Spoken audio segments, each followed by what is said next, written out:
I was just taking a moment to just sit in my car and just meditate. And I was just meditating about spirituality and witchcraft. And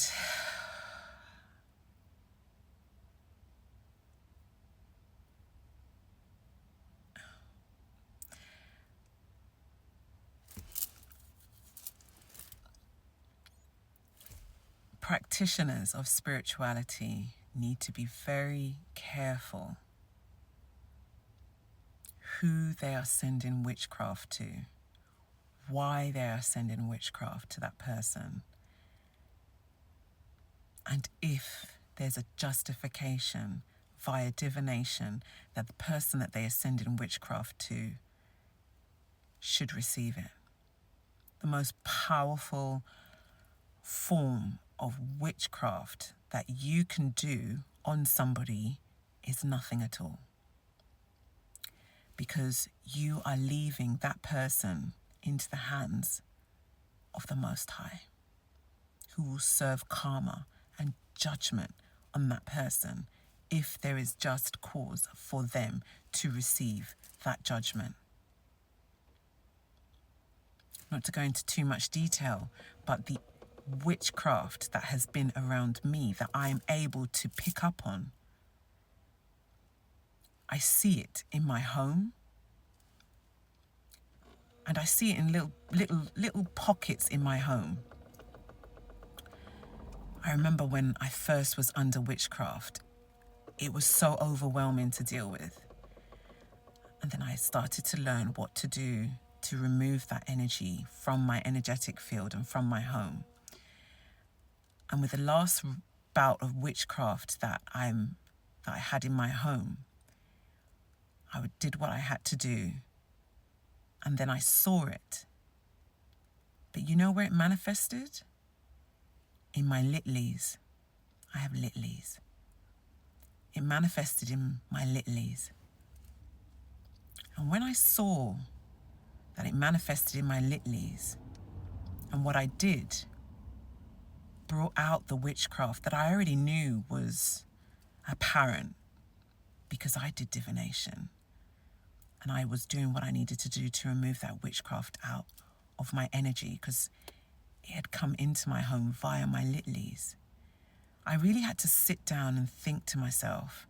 I really question with the Most High, why is it that these so-called spiritual practitioners why do they think that by sending witchcraft to me, for example, that it won't affect my litlies? Why do they think that? Because if you're sending witchcraft to me, for example, and I live in a house with 5 people, how many people do you think are going to be on the receiving end of witchcraft? All 5 people, because I live in the house with 5 people. So send me witchcraft, it also affects my litlies as well.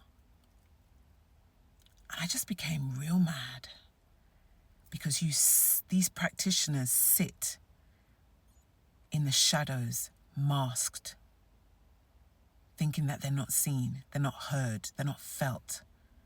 And some actually sit barefaced in your face, cloaked by the energies of the demonic realm and the narcissistic energy and the low vibrations of Leviathan, cloaked and masked, and they profess that they're all love and light.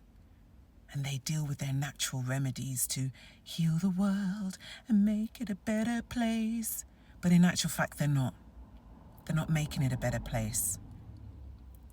They're making it a war zone, a spiritual warfare war zone, unnecessarily, instead of actually using the ashe and the magic of the spirit realm to free people, to heal people, to enlighten people, to elevate consciousness within people.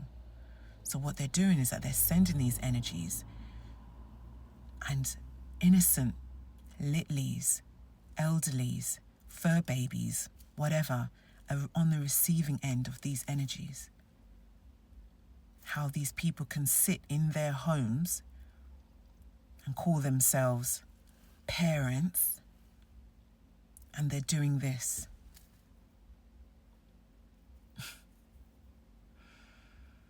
boy, oh boy, oh boy. I could say a whole heap more, but Spirit don't want me to say a lot anymore on the matter. But Spirit wants me to share this video because somebody's going to resonate with this video. When these witches and warlocks are sending you chaos, demonic magic, look out and see how this energy is manifesting, A, in your home, in you, and in your littlies.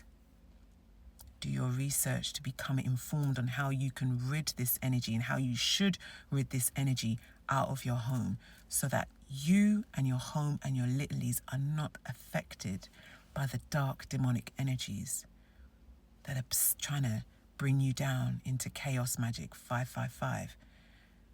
Yeah. Angel number's 555. Yeah.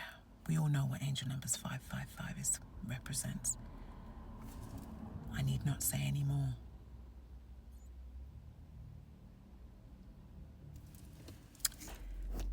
Take care of yourself, beloved, chosen one out here in these spiritual streets, and make sure you protect yourself and your children and your home, because when these bitches are sending this dark magic, they don't give a fuck who's in the house with you. They're sending it to you. You cannot protect littlies alone and that's it, and then send your magic to me, for example, because you send me magic, it manifests in my littlies. So just be mindful of that. If you are within the spiritual community, and as far as you're aware, no one should be doing anything to you, or you know your enemies, okay, because we've got enemies known and unknown, watch out for how the littlies and your fur babies and any other adults or young adults that you live with, watch out how it's manifesting in them. And inform yourself to remove it, beloved. I know you've got this.